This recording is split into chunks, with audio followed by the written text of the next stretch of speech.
Ayatollah খমিনীর একটি কথা আমার মনে পড়ে, কি সাহস তার!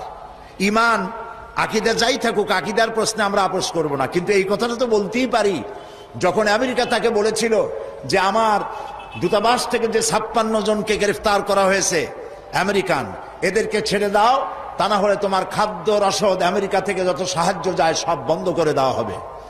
আয়াতুল্লাহ খমেনি জবাব দিয়েছিলেন আমেরিকান প্রেসিডেন্টকে, তুমি কারে খাবারের ভয় দেখাও? যেই জাতির বছরে 1 মাস না খাইয়া থাকা ফরজ, সেই জাতি তোমার খাবারের অপেক্ষা করবে। তোমার মতো কাফেরদের খাবারের কোনো পরোয়া আমরা করি না।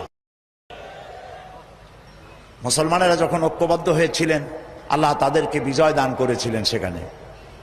ঠিক এমনি করে পাকিস্তানে যখন সর্বশ্রেণীর ওলামায়ে কেরাম মুত্তাহিদায়ে আমল, মজলিস মুত্তাহিদায়ে আমল এ নাম করে যখন একটি সংগঠন কায়েম করলো, সমস্ত ফিরকার মক্তবায়ে খেয়ালে সমস্ত আলেমরা যখন ঐক্যবদ্ধ হলো, পৃথিবীকে অবাক করে দিয়ে ইসলামী শক্তি সেখানে বিজয় লাভ করলো। ঠিক অনুরূপভাবে বাংলাদেশ বিগত সরকার এইখানে অত্যাচার করেছে আলেমদের উপরে, এবং সবচাইতে বেশি দুশ্মনী করেছে তারা আলেমদের সাথে। আলেমরা ছিল তাদের জীবনের দুশ্মন।